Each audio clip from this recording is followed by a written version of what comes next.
Namo Bhagavate Vasudevaya Om Namo Bhagavate Vasudevaya Om Namo Bhagavate Vasudevaya Om Agnanatimirandasya Gyananjana Salakaya Chakshurunmilitam Yena Tasmai Sri Gurave Namaha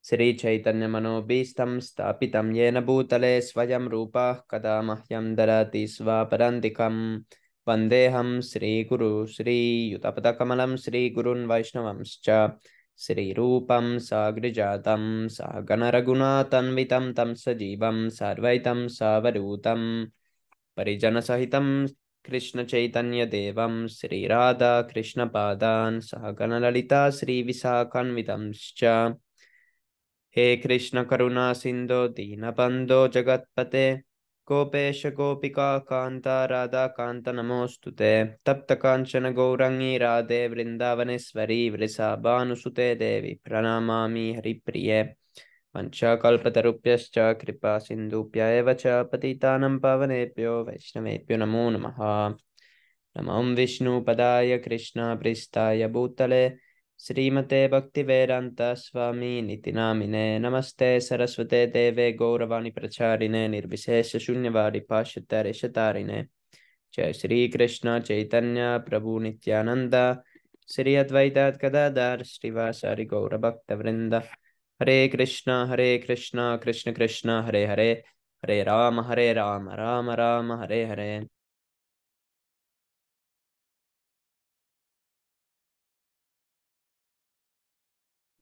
Okay, Haribol. So today we read from the chapter 2.7, Entering the Spiritual World.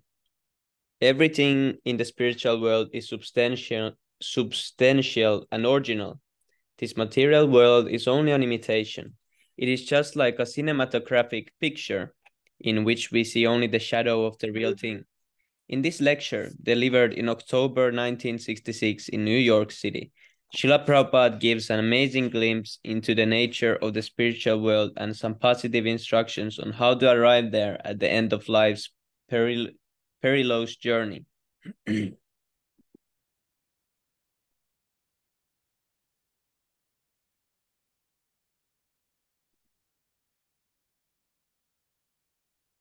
Parastasmat tu bhavyonyo vyaktyo vyaktat sanatanaha yahsa sarveshu bhuteshu nasyatsu navinashyati.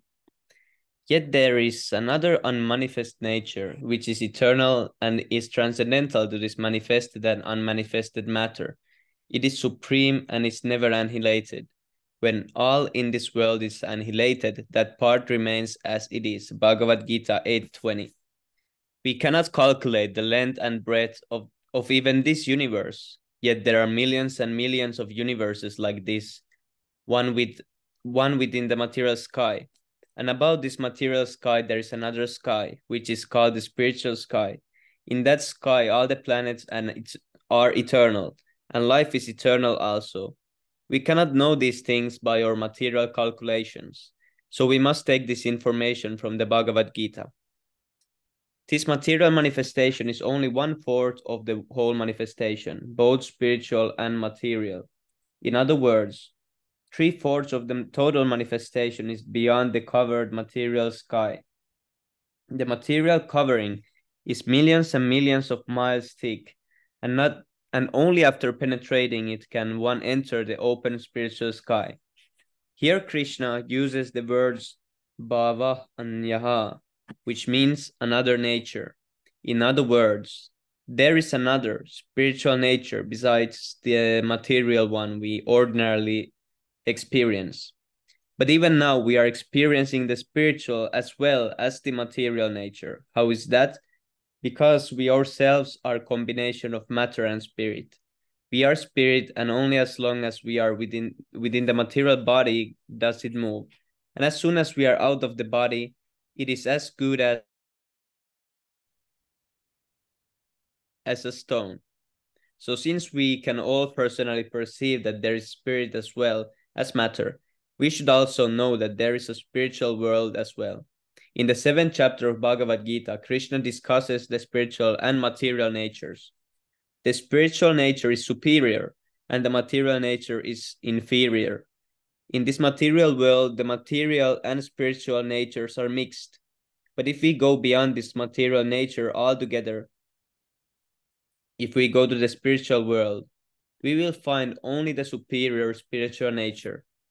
This is the information we get in the 8th chapter. It is not possible to understand these things by experimental knowledge. The scientists can see millions and millions of stars through their telescopes, but they cannot approach them. Their means are insufficient. What to speak of other planets, they cannot approach even the moon planet, which is the nearest. Therefore, we should try to realize how incapable we are of understanding God and God's kingdom by experimental knowledge. And since getting understanding this way is not possible, it is foolishness to try. Rather, we have to understand God by hearing Bhagavad Gita. There is no other way. No one can understand who his father is by experimental knowledge. One has to simply believe his mother when he says, "Here is your father." Similarly, one has to believe Bhagavad Gita, then one can get all the information. Nonetheless, while there is no possibility of experimental knowledge about God, if one becomes advanced in Krishna consciousness, he will realize God directly. For example, through realization, I am firmly convinced of whatever I'm saying here about Krishna. I am not speaking blindly. Similarly, anyone can realize God. Swayam eva spuratyadaha. Direct knowledge of God will be revealed to anyone who sticks to the process of Krishna consciousness. Such a person will actually understand, yes, there is a spiritual kingdom where God resides, and I have to go there. I must prepare to go there. Before going to another country, one may hear so much about it, but when he actually goes there, he understands everything directly. Similarly, if one takes up the process of Krishna consciousness, one day he'll understand God and the kingdom of God directly, and the whole problem of his life will be solved. Here Krishna uses the word Sanatanaha to describe that spiritual kingdom. The material nature has a beginning and end, but the spiritual nature has no beginning and no end. How is that? We can understand by simple example. Sometimes when there is a snowfall, we see that the whole sky is covered by a cloud. But actually, that cloud is covering only an insignificant part of the whole sky. Because we are very, very minute, however, when a cloud covers a few hundred miles of the sky, to us that sky looks completely covered. Similarly, this entire material manifestation called the Mahatattva is like a cloud covering an insignificant portion of the spiritual sky. And just as when the cloud clears, we can see the bright sunlit sky. So when we get clear of this covering of matter, we can see the original spiritual sky. Furthermore, just as a cloud has a beginning and an end, the material nature also has a beginning and an end. And our material body also has a beginning and an end. Our body simply exists for some time. It takes birth, grows, stays for some time, gives off some byproducts, dwindles, and then vanishes. These are the 6 transformations of the body. Similarly, every material manifestation undergoes these 6 transformations. Thus, at the end of this whole material world will be vanquished. But Krishna assures us, Parastasmat tu bhavonyo vyakto vyaktat sanatanaha. Bhagavad Gita 8:20. Beyond this destructible cloud-like material nature, there is another superior nature which is eternal. It has no beginning and no end. Then he says, Yah sasarveshu bhuteshu nasyatsu navinashyati. When this material manifestation is annihilated, that superior nature will remain. When a cloud in the sky is annihilated, the sky remains. Similarly, when the cloud-like material manifestation is annihilated, the spiritual sky remains. This is called Avyakta Vyaktat. There are many volumes of Vedic literature containing information about the material sky and the spiritual sky. In the 2nd canto of Srimad Bhagavatam, we find a description of the spiritual sky, what its nature is, what kind of people live there, what their features are, everything. We even get information that in the spiritual sky, there are spiritual airplanes. The living entities there are all liberated. And when they fly in their airplanes, they look as beautiful as lightning. So everything in the spiritual world is substantial and original. This material world is only an imitation. Whatever we see in this material world is all imitation, shadow. It's just like a cinematographic picture in which we see only the shadow of the real thing. Hare Krishna. Okay, who wants to continue?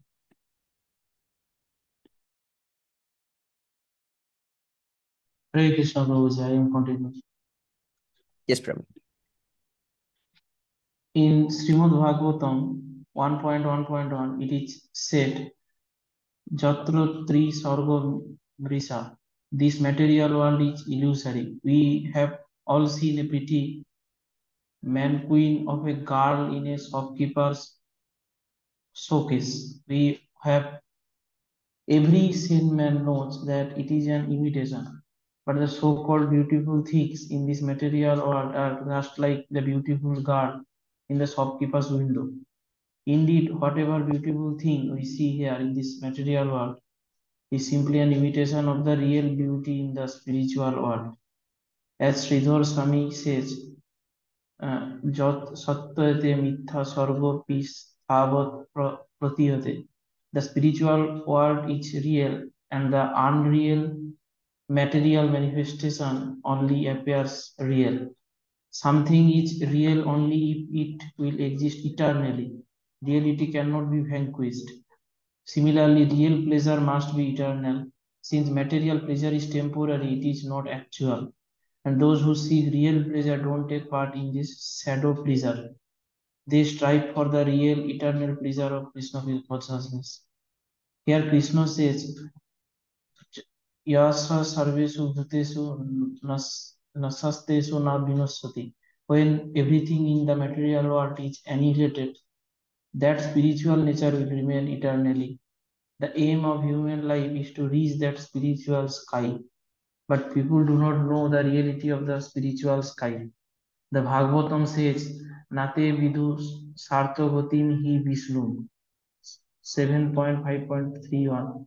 People do not know their self-interest. They do not know that human life is meant for understanding spiritual reality and preparing ourselves for being transferred to that reality. It is not meant for remaining here in the material world. The whole of Vedic literature instructs us like this. Tamasi ma jyotirgamaya. Don't remain in the darkness. Go to the light. This material world is darkness. We are artificially illuminating it with electric lights and fires and so many other things. But its nature is dark. The spiritual world, however, is not dark. It is full of light.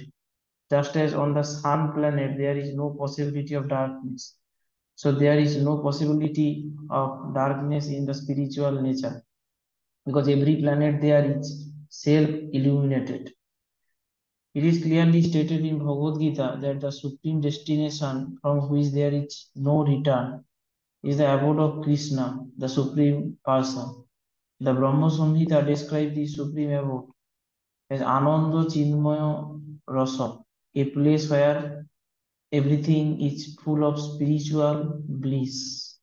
Whatever variegatedness is manifest there is all of the quality of spiritual bliss. Nothing there is material. That spiritual variegatedness is the spiritual expansion of the Supreme Godhead Himself. For the manifestation, there is totally of the spiritual energy. Although the Lord is always in His supreme abode, He is nonetheless all pervading by His material energy. So by His spiritual and material energies, He is present everywhere in both the material and the spiritual universes. In Bhagavad Gita, the words just Yassa Janta Sthani Bhutani indicate that everything is sustained by Him, whether it be spiritual or material energy. It is clearly stated in Bhagavad Gita that Only by bhakti or devotional service can one enter into the Vaikuntha spiritual planetary system. In all the Vaikunthas, there is only one supreme Godhead, Krishna, who has expanded himself into millions and millions of plenary portions. These plenary expansions are four-armed, and they preside over innumerable spiritual planets. They are known by a variety of names: Purushottama, Trivikrama, Kesava, Madhava, Aniruddha, Rishikesh, Sankarshan, Pradyumna, Sridhar, Vasudev, Damodar, Janardhan, Narayan, Vamana, Padmanabha, and so on. These plenary expansions are like the leaves of a tree, the main trunk of the tree being like Krishna, Krishna dwelling in Golok Vrindavan, his supreme abode, systematically and flawlessly conducts all affairs of both universes, material and spiritual, by the power of his all pervasiveness. Now, if we are at all interested in reaching Krishna's supreme abode, then we must practice Bhakti Yoga. The word Bhakti means devotional service, or in other words, submission to the Supreme Lord. Krishna clearly says, Purusha sa para partha bhaktya lavasya ta ananya. The words ta ananya here means without any other engagement. So to reach the spiritual abode of the Lord, we must engage in pure devotional service to Krishna. One definition of bhakti is given in the authoritative book Narad Pancharatra. সর্বোপাধি বিনির্মুক্তম তৎ পরত্বেন নির্মলম ঋষিকেন ঋষিকেশ সেবনম ভক্তির উচ্চতে চৈতন্য চরিতামৃত মধ্য 19:170. Bhakti or devotional service means engaging all our senses in the service of the Lord, the Supreme Personality of Godhead, who, who is the master of all the senses. When the spirit soul renders service unto the Supreme, there are two side effects. First, he is freed from all material designations, and second, his senses are purified simply by being employed in the service of the Lord.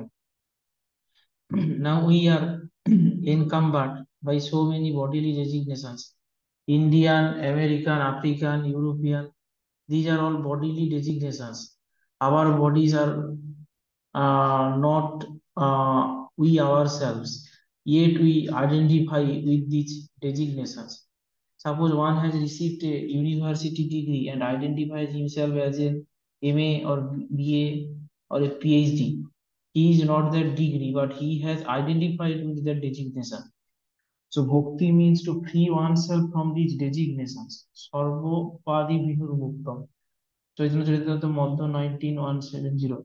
Upadhi means designation. If someone gets the title sire, he becomes very happy. Oh, I have this sire title.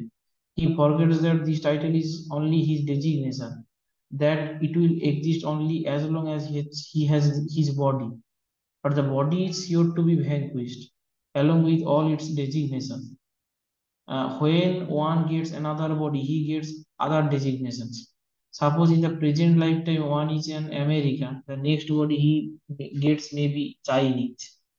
Therefore, since we are always changing our bodily designations, we should stop identifying them as our self. When one is determined to free himself um, of all those nonsensical designations, then he can attain bhakti. In the above verse from the Narad Pancharatra, the word Nirmala means completely pure. What is that purity? One should be convinced: I am spirit, Aham Brahmasmi. I am not this material body, which is simply my covering. I am an eternal servant of Krishna. This is my real identity. One who is freed from false designations and fixed in his real constitutional position Always render service to Krishna with his senses. Rishikena, Rishikeso, Sevanam Bhakti Ruchate. The word Rishikesh, Rishiko means the senses. Now our senses are designated, but when our senses are freed from designations, when with that freedom and in that purity we serve Krishna, that is devotional service. Srila Rupa Goswami explains pure devotional service in this verse from Bhakti Rasamrita Sindhu 1.1.11. Anna Vilasita Sunnam Jnana Karmadi Anadritam Anukulena Krishnanusilanam Bhakti Uttamam. Madhya 19.167. When first class devotional service develops, one must be devoid of all material desires, of knowledge tainted by monistic philosophy, and of fruitive action. A pure devotee must constantly serve Krishna favorably as Krishna desires. We have to serve Krishna favorably, not unfavorably. Also, we should be free from material desires. Anna Vilasita Sunnam, Bhakti Rasamrita Sindhu, Anna Vilasita Sunnam, uh, Jnana Karma Di Anabrita, Anukulana Krishna Nusinolam Bhakti Uttama. One should render transcendental loving service to the Supreme Lord Krishna favorably and without desire for material profit or gain through fruitive activities or philosophical speculation. That is called pure devotional service. Bhakti Rasamrita Sindhu, usually one wants to serve God for some material purpose. Of course, that is also good. If someone goes to God for some material gain, he is far greater than the person who never goes to God. That is admitted in Bhagavad Gita 7.16. Chaturvido bhajante mam jano sukritino arjuna arto jigasur arthati জ্ঞানী চ Bharat best among the Bharatas, Arjuna, four kind of pious men willing to render devotional service unto me. The distressed, the desirer of wealth, the inquisitive, and he who is searching for knowledge of the absolute. But it is best that we not go to God with some desire for material benefit. We should be free of this impurity. Anna Vilasita Sunnam. Bhakti Rasamrita Sindhu, Annavilasita Sunnam, Jnana Karmadi, Anadritam, Anukulena Krishnanusinolam, Bhakti Uttama.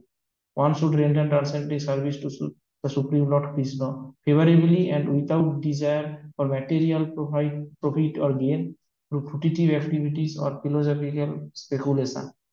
That is called pure devotional service. Bhakti Rasamrita Sindhu. The next word Rupa Goswami uses to describe pure bhakti are jnana karmadi anavritam. The word jnana refers to the effort to understand Krishna by mental speculation. Of course, we should try to understand Krishna, but we should always remember that he is unlimited and that we can never fully understand him. It is not possible for us to do this. Therefore, we have to accept whatever is presented to us in the revealed scripture. The Bhagavad Gita, for example, is presented Krishna for our understanding. We should try to understand him simply by hearing from books like Bhagavad Gita and Srimad Bhagavatam. The word karma means work with some fruitive result. If we want to practice pure bhakti, we should work in Krishna consciousness selflessly, not just to get some profit out of it. Hare Krishna Prabhuji, anyone can continue.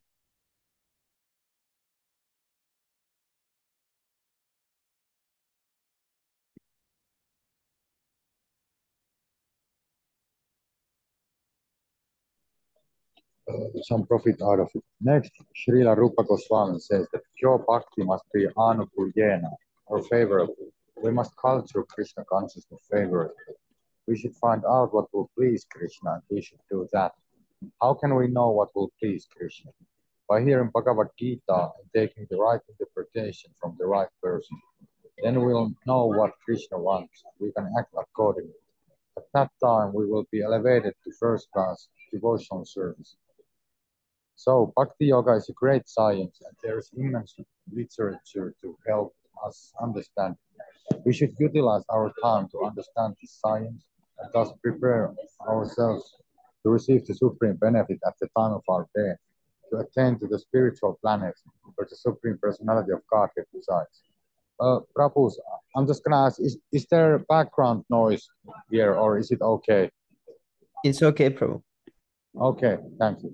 There are millions of planets and stars within this universe, yet this entire universe is only a small particle within the total creation. Oh, there are many universes like ours, and as mentioned before, the spiritual sky is 3 times as large as the total material creation.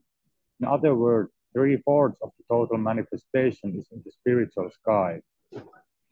We get information from Bhagavad Gita that on every spiritual planet in the spiritual sky, there is an expansion of Krishna. They are all Purusha or persons, they are not impersonal.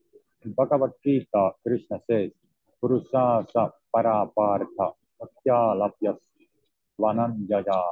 One can approach the Supreme Person only by devotional service, not by challenge, not by philosophical speculation, and not by exercising in this yoga or that yoga. No, it is clearly stated that one can approach Krishna only by surrender and devotional service. It is not stated that one can reach him by philosophical speculation or mental concoction or some physical exercise.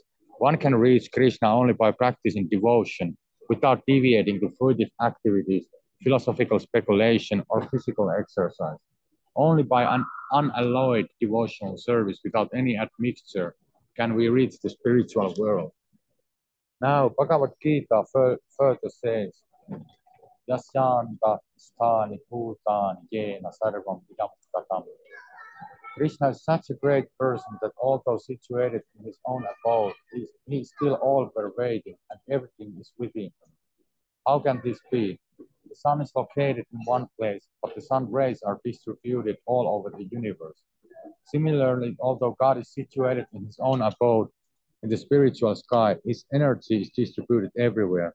Also, he is not different from his energy, just as the sun and the sunshine are not different, in the sense that they are composed of the same illuminating substance.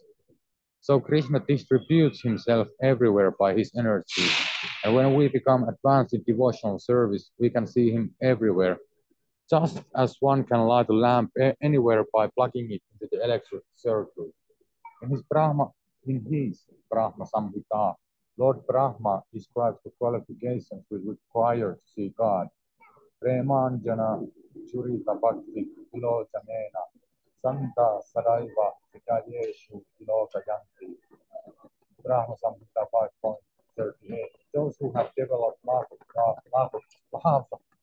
God can constantly see God before them, 24 hours a day. The word Sadaiva means constantly, 24 hours a day.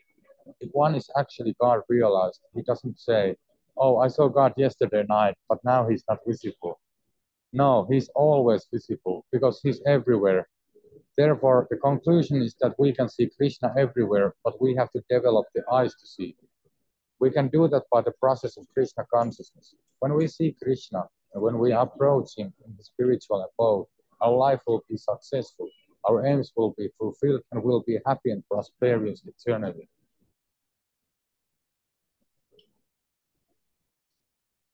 Do I just go on? Hare Krishna, yes, Prabhu, you can continue. Hare Chapter Krishna 3. Prabhu, please. Hare Krishna, how do you want to read? Aditya Prabhu, Dandat Pranam, Jai Shri. Please, Hare Krishna Prabhu, please accept my humble obeisances, Srila Prabhupada. Please Sorry accept to my interrupt you, humble- Prabhu. Please continue, Prabhu. No. It's okay, yeah. The pleasure principle. 3.1. Pleasing the perfect master. During a lecture given in September 1968 in Seattle, Washington, Srila Prabhupada says, can anybody in this meeting say that he's not the servant of anybody or anything? No, because our constitutional position is to serve. Then he proposes an idea new to most of his listeners. If you agree to serve Krishna, gradually you will realize that Krishna is also serving you.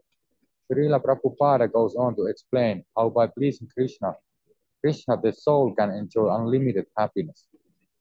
In this material world, everyone is trying to search out happiness and get relief from misery. There are three kinds of miseries caused by our material condition: adhyatmika, adipautika, and adidaivika. Adhyatmika miseries are those caused by the body and mind themselves. For example, when there is some disarrangement of the different functions of metabolism within the body, we get a fever or some pain. Another kind of adhyatmika misery is caused by the mind. Suppose I lose someone who is dear to me, then my mind will be disturbed. This is also suffering. So diseases of the body or mental disturbances are adhyatmika miseries. Then there are adipautika miseries, sufferings caused by other living entities. For example, human beings are sending millions of poor animals to the slaughterhouse daily.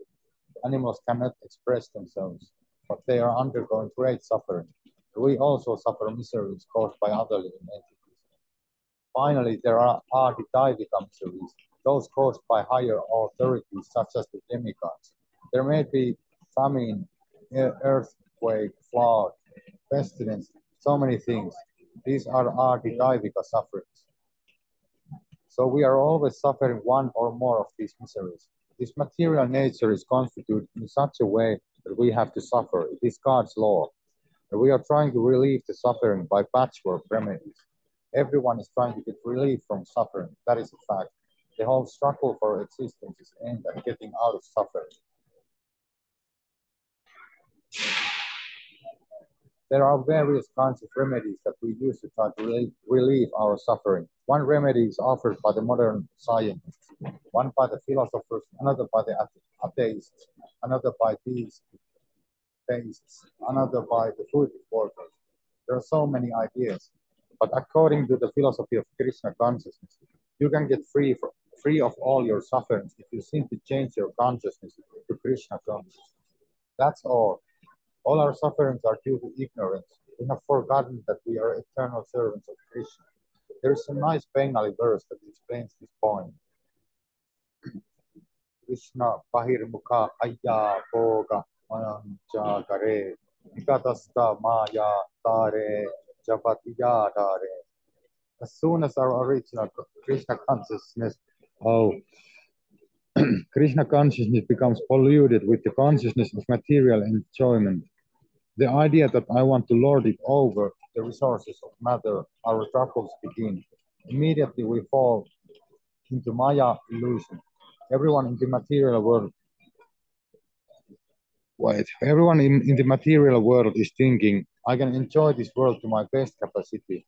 From the tiny ant up to the highest living creature, Brahma, everyone is trying to become a lord.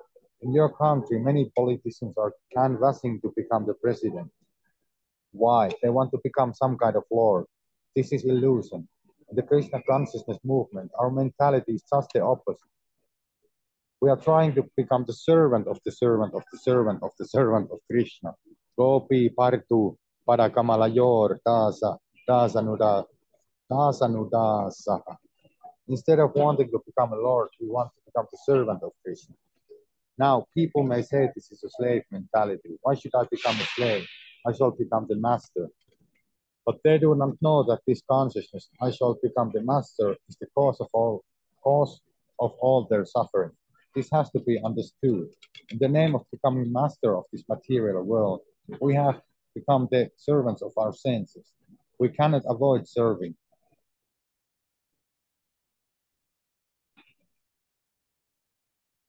Every one of us sitting in this meeting is a servant. These boys and girls who have taken to Krishna consciousness have agreed to become servants of Krishna. So their problem is solved. But others are thinking, why should I become a servant of God? I shall become the master. Actually, no one can become the master. And if someone tries to become the master, he simply becomes the servant of his senses. That's all. He becomes the servant of his lust, the servant of his avarice, the servant of his anger, the servant of so many things. In a higher stage, one becomes the servant of humanity, the servant of society, the servant of his country. But the actual purpose is to become the master. That is the disease. The candidates for the presidency are presenting their different manifestos. I shall serve the country very nicely. Please give me your vote. But their real idea is somehow or other to become the master of the country. This is illusion. So we should understand this important point of philosophy. Constitutionally, we are servants. Nobody can say, I am free, I am the master. If someone thinks like that, he's an illusion. Can anybody in this meeting say that he is not the servant of anybody or anything? No, because our constitutional position is to serve. We may serve Krishna or we may serve our senses, but the difficulty is that by serving our senses, we simply increase our misery. For the time being, you may satisfy yourself by taking some intoxicant. Yet, and under the spell of the intoxicant, you may think that you are nobody's servant, that you are free. But this idea is artificial. As soon as the hallucination is gone, again you see that you are a servant. So we are being forced to serve, but we don't wish to serve. What is the adjustment? Krishna consciousness. If you become the servant of Krishna, your aspiration to become the master is immediately achieved. For example, here we see a picture of Krishna and Arjuna. Srila Prabhupada points to a painting of Krishna and Arjuna on the battlefield of Kurukshetra. Krishna is the Supreme Lord, Arjuna is a human being. But Arjuna loves Krishna as a friend, and in response to Arjuna's friendly love, Krishna has become his chariot driver, his servant. Similarly, if we become reinstated in our transcendental loving relationship with Krishna, our aspiration for mastership will be fulfilled. If you agree to serve Krishna, gradually you will see that Krishna is also serving you. This is a question of realization. So, if we want to get free of the service of this material world, the service of our senses, then we must direct our service toward Krishna. This is Krishna consciousness. Srila Rupa Goswami quotes a nice verse in his Bhakti Rasamrita Sindhu. Concerning the service of the senses. Kamadinam katina katita palita turnitesha. Here a devotee is saying to Krishna that he has served his senses for a very, very long time. Kamadinam katina katita katita. Kama means lust. He says, by the dictation of my lust, I have done what I should not have done. When someone is a slave, he's forced to do things he does not wish to do. He's forced. So here the devotee is admitting that under the dictation of his lust, he has done sinful things. Then someone may say to the devotee, all right, you have served your senses, but now you are done serving them. Now everything is all right. But the difficulty is this. Desham jata majina karuna natrapa no pashanti. The devotee says, I have served my senses so much, but I find they are not satisfied. That is my difficulty. My senses are not satisfied, nor am I satisfied, nor are my senses kind enough to give me relief, to give me pension from their service. That is my position. I had hoped that by serving my senses for many years, they would have been satisfied, but no, they're not. They're still dictating to me. Here I may disclose something one of my students told me. In old age, his mother is going to marry. And somebody else complained that his grandmother has also married. Just see, 50 years old, 75 years old, and the senses are still so strong that they're dictating, yes, you must marry. Try to understand how strong the senses are. It is not simply young men who are servants of their senses. One may be 75 years old, 80 years old, or even at the point of death.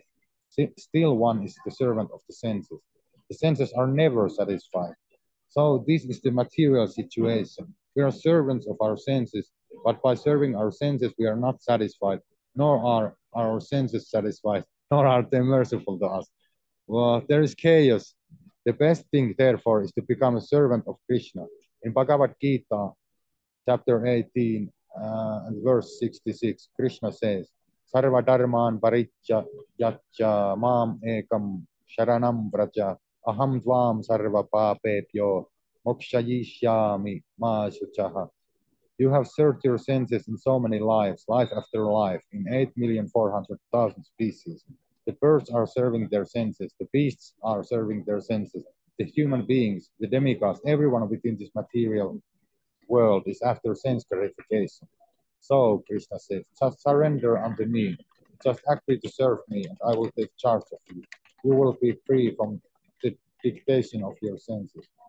Because of the dictation of the senses, we are committing sinful activities life after life. Therefore, we are in different grades of bodies.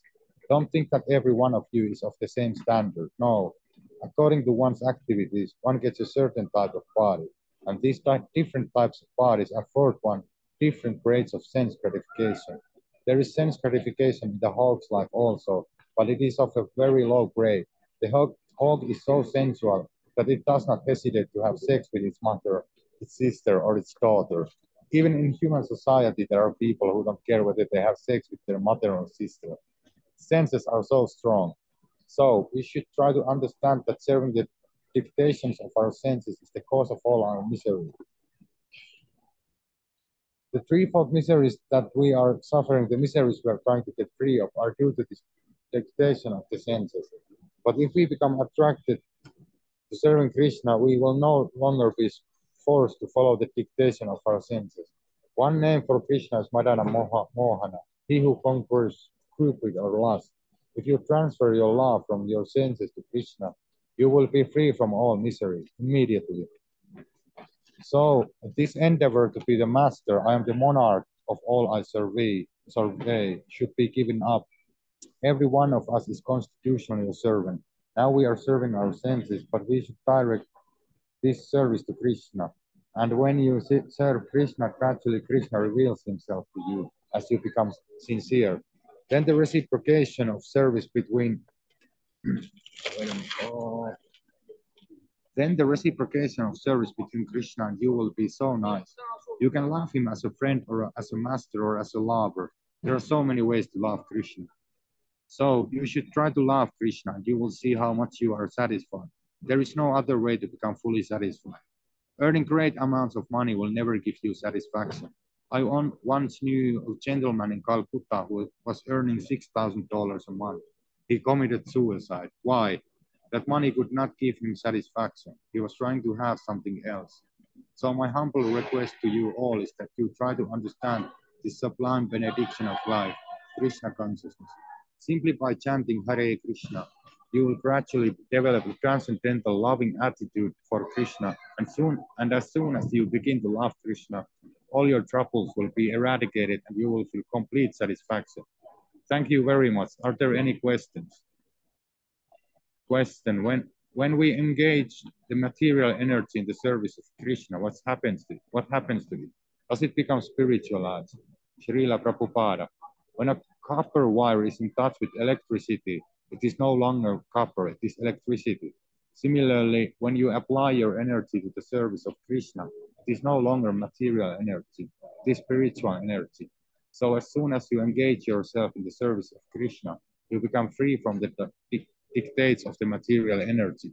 Krishna states that in the Bhagavad Gita, chapter 14, verse 26, Mam Jayo Yapi Charena Bhakti Yogena Sevate Sagunan Samati Jaitan Brahma Puya Kalpate.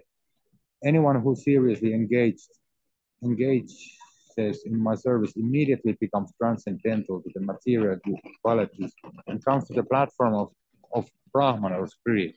So when you apply your energy to the service of Krishna, do not think that it remains material. Everything used in Krishna's service is spiritual. For example, each day we distribute fruit prasadam, food that has been offered to Krishna. Now one may ask, why is this food different from ordinary food? It has been purchased at the market like any other food. We also eat food at home. What is the difference? No, because we offer the food to Krishna, it immediately becomes spiritual. The result, just go on eating Krishna prasadam and you will see how you are making progress. Hare Krishna, Aditya Prabhu. How you are making progress in Krishna consciousness. Here is another example. If you drink a large quantity of milk, there may be some disorder in your bowels. If you go to a physician, at least, if you go to an Ayurvedic physician, he'll offer you a medical preparation made with yogurt. That yogurt with a little medicine in it will cure you. Now, yogurt is nothing but milk transformed. So your disease was caused by milk. It is also cured by milk. How is that? Because you are taking the medicine into the direction of a pure qualified physician. Okay, Hare Krishna, does anyone else want to continue also? Or do I go on? Hare Krishna, Prabhu. I can read also a few pages. Okay, thank you, Prabhu. Thank you so much, Prabhu. Similarly, if you engage the material energy in the service of Krishna under the direction of a bona fide spiritual master, that same material energy which has been the cause of your bondage will bring you to the transcendental stage beyond all misery. How can you make everything so simple to understand? Prabhupada, because the whole philosophy is so simple. God is great, you are not great. Don't claim that you are God. Don't claim that there is no God. God is infinite and you are infinitesimal. Then what is your position? You have to serve God, Krishna. This is simple truth. The rebellious attitude against God is Maya, illusion. Anyone who is declaring that he is God, that you are God, that there is no God, that God is dead, he is under the spell of Maya. When a man is haunted by a ghost, he speaks all kinds of nonsense. Similarly, when a person is haunted by Maya, he says, God is dead, I am God. Why are you searching for God? There are so many gods loitering in the street. People who speak like this are all ghostly haunted, deranged. So you have to cure them by vibrating the transcendental sound of Hare Krishna mantra. This is the cure. Simply let them hear, and gradually they will be cured. When a man is sleeping very soundly, you can cry out beside his ear and he'll awaken. So the Hare Krishna mantra can awaken the sleeping human society. The Vedas say, Uttishtata jagrata prapya varannibodata. O human being, please get up. Don't sleep anymore. You have the opportunity of a human body. Utilize it. Get yourself out of the clutches of Maya. This is the declaration of the Vedas.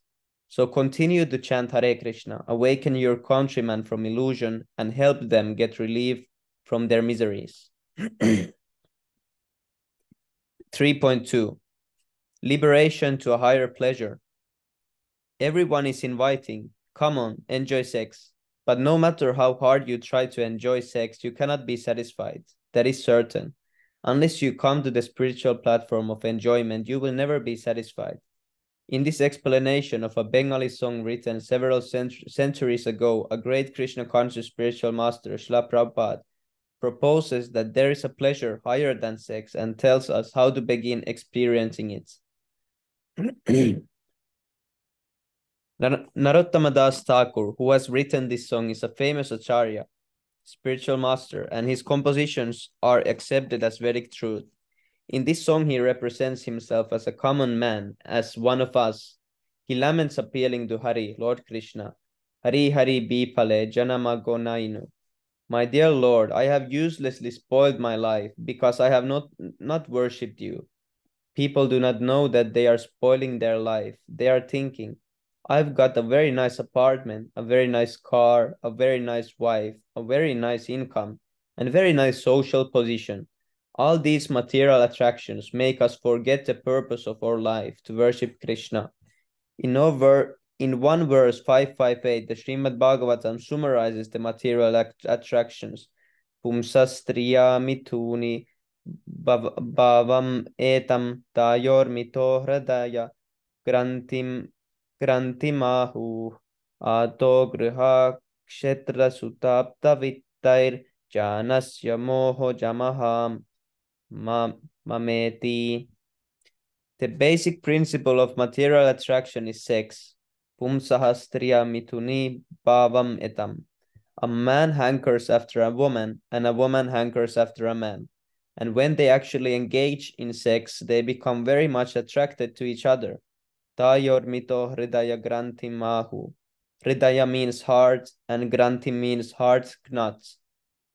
So when a man and a woman engage in sex, the heart knot is the heart. The heart knot in the heart is tied. I cannot leave you, he says. You are my life and soul. And she says, I cannot leave you. You are my life and soul. For a few days, then divorce. But the beginning is sex. The basic principle of material attraction is sex. We have organized sex life in many social conventions. Marriage is a social convention that gives sex a nice finishing touch. That's all. Sometimes it is said that marriage is legalized prostitution, but for keeping up social relations, one has to accept some regulative principles, some restrictions on sense gratification.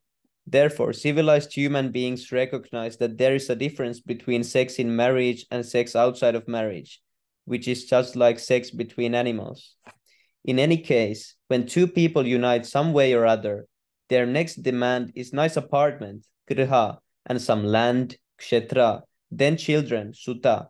When you have an apartment and a wife, the next requirement is to have children, because without children, no home life is pleasant. Putrahinam griham sunyam. Home life without children is just like a desert. Children are the real pleasure of home life. Finally, there is the circle of relatives or society, apta. And all these paraphernalia have to be maintained with money, vittai. So money is required. In this way, one becomes entangled in the material world and covered by illusion. Why illusion? Why are such important things, wife, children, money, illusion?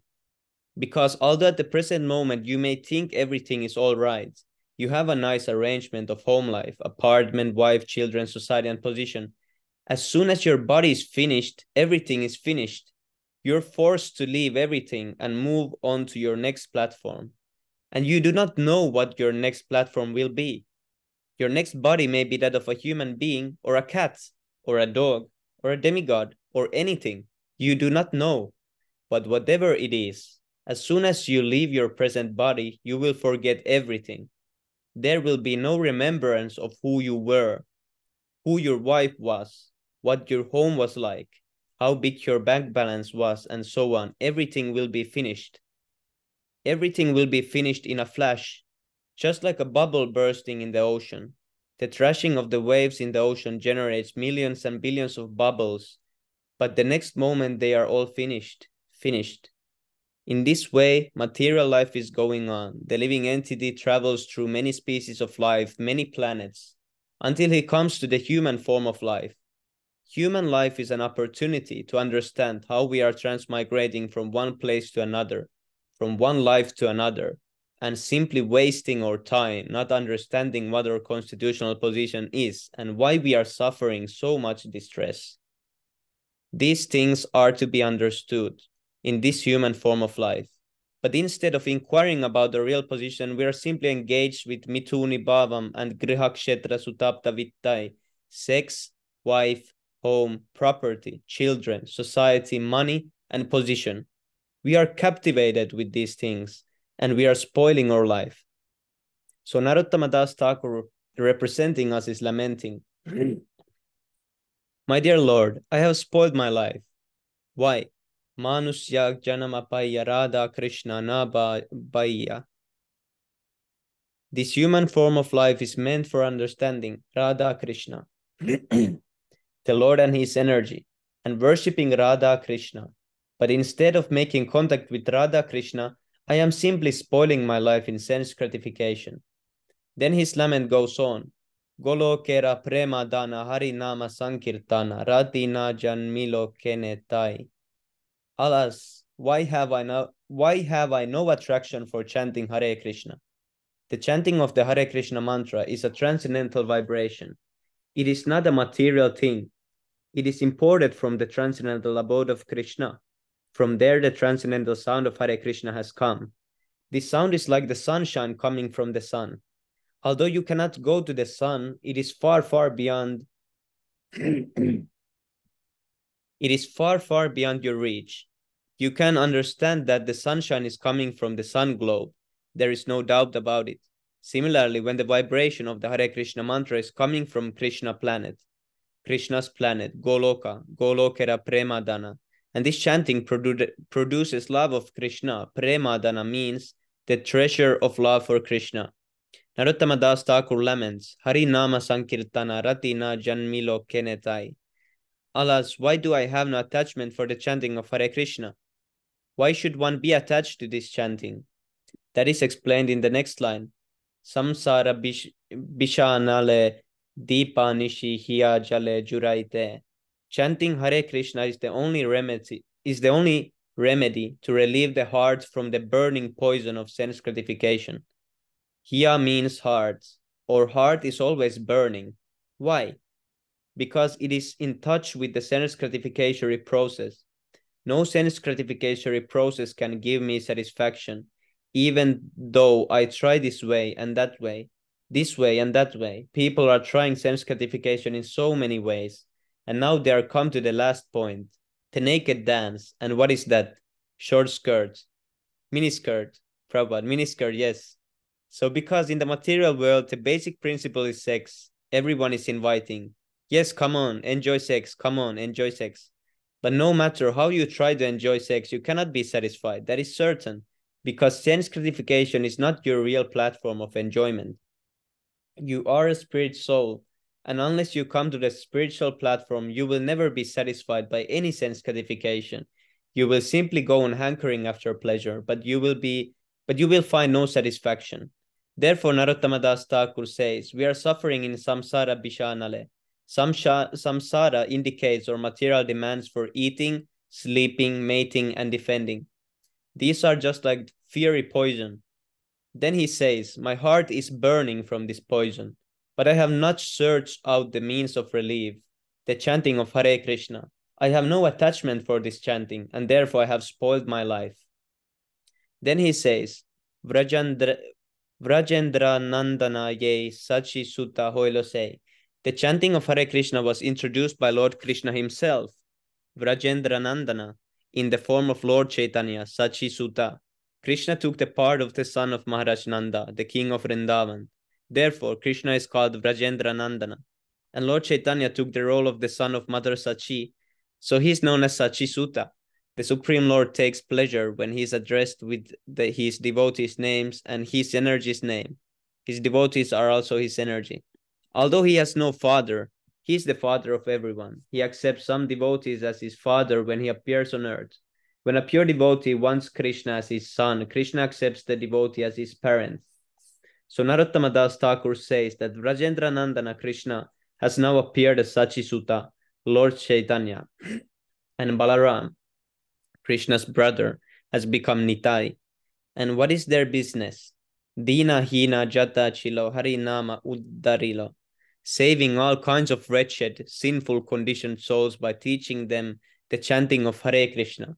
In this age, Kali Yuga, you cannot find a pious man or a saintly person. Everyone is addicted to sinful activities. But simply by distributing the chanting of Hare Krishna, Lord Chaitanya saved everyone, however fallen he might have been. Come on, he said, chant Hare Krishna and be delivered. What is the evidence that Lord Chaitanya saved even the most fallen? Tara Shakshi Jagai Madai. Jagai and Madai were two brothers who engaged in all kinds of sinful affairs. They were born into a very high Brahmana family, but by a bad association they became sinful. Similarly, in the present age, although the people of the West are descending from Aryan families, very nice families, by association they have become fallen. Their environment is full of illicit sex, intoxication, meat eating, and gambling. So Jagai and Madai are specimens of the morals population. And Lord Chaitanya delivered them simply by inducing them to chant Hare Krishna mantra. So chanting Hare Krishna will actually deliver all fallen souls without any doubt. This is not bogus propaganda. Whatever his past life, anyone who takes to this chanting process will become saintly. He will become a pure Krishna conscious person. Chanting Hare Krishna will purify our heart, our burning heart. Then we will understand. I am an eternal servant of the Supreme Lord Krishna. Ordinarily, we can come to this understanding only after many, many births, as Krishna confirms in Bhagavad Gita 7:19, Bahunam Janmanam Ante Jnanavan Mam Prapadyate. After many, many births, when a person becomes a man of wisdom, he surrenders unto me. Why? Vasudeva Sarvamiti, Bhagavad Gita 7:19. Because he knows that Vasudeva, Krishna, is everything, but that kind of great soul is very rare. Samahatma Sudurlabha. But Lord Chaitanya has made it easy to become such a great soul. How? Simply by chanting Hare Krishna. Therefore, at the end of his song, Narottama Das Thakur says, Ha ha Prabhu Nanda Suta Vrishabhanu Suta Juta Koruna Karoho Ei Baro. My dear Lord Krishna, you are now present before me with your internal potency, your pleasure potency, Radharani. Please be merciful to me. Don't neglect me because I am so sinful. My past life is so black, but don't neglect me. Please accept me. Don't kick me away. I surrender unto you. So all of us should follow in the footsteps of Narottama Das Thakur. The purificatory process is chanting Hare Krishna. And as soon as our heart is purified, we will become completely convinced that Krishna is the Supreme Lord and that we are his eternal servants. We have forgotten this. We are serving, but instead of serving the Lord, we are serving our senses. We have never become the master. We are not the masters of our senses. We are the servants of our senses. That is our position. So why not become the servant of the Supreme Lord instead of remaining the servant of your senses? Actually, you can become the master of your senses only when you become the servant of Krishna. Otherwise, it is not possible. Either Godasa or Goswami. That is your choice. A person who is the servant of his senses is called Godasa, and a person who is the master of his senses is called Goswami. He controls his senses. When his tongue wants to eat something that is not offered to Krishna, he thinks, "O tongue, you cannot taste this thing. It is not Krishna prasadam, food offered to Krishna." In this way, one becomes a Goswami, a master of his senses.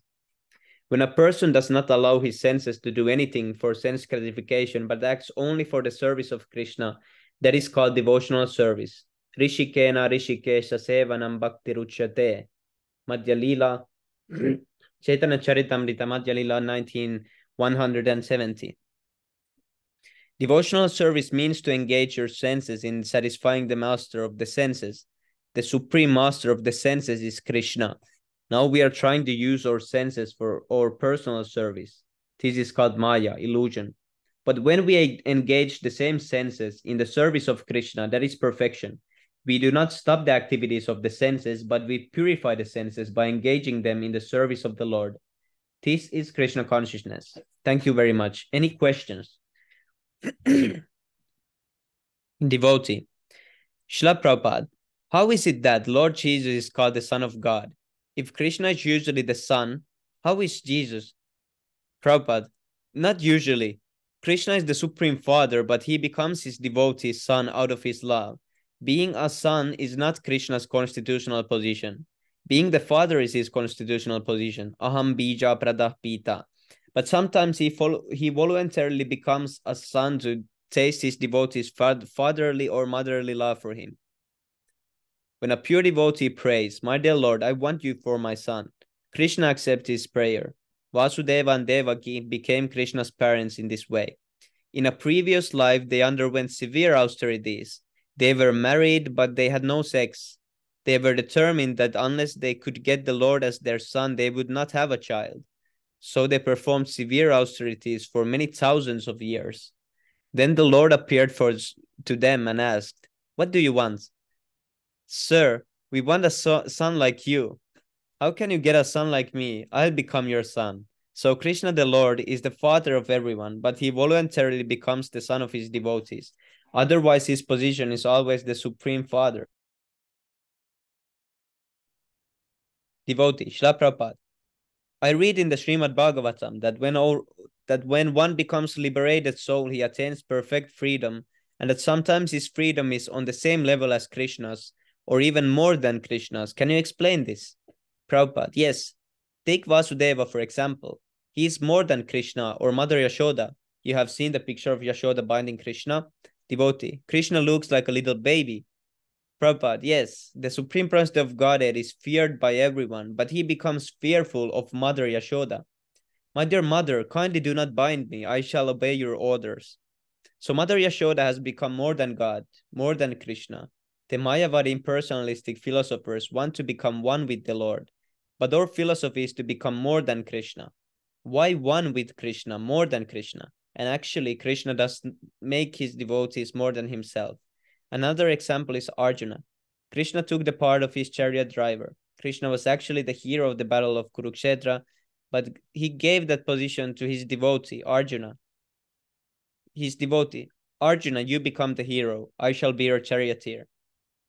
Krishna is just like a father who wants to see his son become more than himself. If the father has an MA, he wants to see his son get a PhD, then the father is satisfied. He'll not tolerate an outsider becoming more than him, but he's glad if his son becomes more than him. Similarly, Krishna, the Supreme Lord, wants to see his devotee become more than himself. That is his pleasure. Hare Krishna.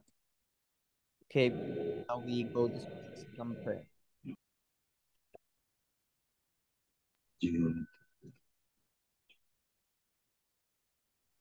Cheto darpanamarjanam bhavamahadabagnirvapanam Sheyah Kairavachandranam Vidyabhasam Jivanam Anandam Bhutivardhanam Pratipadam Purnamritaspadanam Sarvatmasnapanam Param Vijayate Sri Krishna. Namakari Pahudani Sarva Shakti Tatrarpitani Yamita Smaranena Kalaha Ekatri Tava Kripa Pakavan Mamapi Durdaivam It Samyajaninan Nuragaha.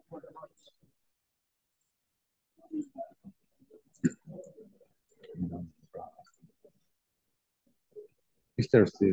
Sterish Trinadapi Sunichena Sora. Tarona Sahishnuna Amanina Manadena Tanya Sadahri. ना धनम ना जनम ना सुंदरी कविता वा जगति ऐसा कामये ममो जन्मनि सरे भवत भक्ति अहेतुकी त्वयि Ajinanda Tanujakin Karam Patitam Mam Vishame Pavam Pudau Kripaya Tava Pada Pangacha is that are I have Stita Tuli Satrisam Vichintaya. Ayanam Galadashrutaraya Vadanam Gadgadarudaya Gira Pulakarnishtam Apu Padatavanam Grahane Bhavishyati. जुगायितं निवेशेन चक्षुषा प्रभर्षितं सुनायितं जगत् सर्वं Govind विरहेण Ashrishya Vapada Ratam Pinastumam Adarshanan Marmahatam Karotuva Yata Tatava Vitadatu Lampato Matprana Natas Tusa Eva Naparaha. Haribo. Glory to the Sri Krishna Sankirtan, which cleanses the heart of all the dust accumulated for years and extinguishes the fire of conditional life of repeated birth and death. The Sankirtan movement is the prime benediction for humanity at large because it spreads the rays of the benediction moon. It is the life of all transcendental knowledge. It increases the ocean of transcendental bliss and it enables us to fully taste the nectar for which we are always anxious. O my Lord, your holy name alone can render all benediction to living beings, and thus you have hundreds and millions of names like Krishna and Govinda. In these transcendental names, you have invested all your transcendental energies. There are not even hard and fast rules for chanting these names. O my Lord, out of kindness, you enable us to easily approach you by your holy names. But I am so unfortunate that I have no attraction for them. One should chant the holy name of the Lord in a humble state of mind, thinking oneself lower than the straw in the street. One should be more tolerant than a tree, devoid of all sense of false prestige, and should be ready to offer all respect to others. In such a state of mind, one can chant the holy name of the Lord constantly. O Almighty Lord, I have no desire to accumulate wealth, nor do I desire beautiful women, nor do I want any number of followers. I only want your causeless devotional service, birth after birth.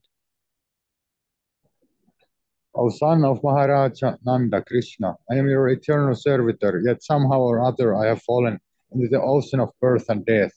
Please pick me up from this ocean of death and place me as one of the atoms at your lotus feet. O my Lord, when will my eyes be decorated with tears of love flowing constantly when I chant your holy name? When will my voice choke up? And when will the hairs of my body stand on end at the recitation of your name? O Govinda, feeling your separations, I'm considering a moment to be like 12 years or more. Tears are flowing from eyes like torrents of rain, and I'm feeling all vacant in the world in your absence.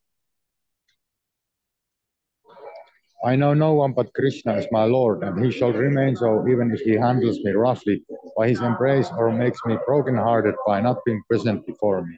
He is completely free to do anything and everything, for he is always my worshipful Lord, unconditionally.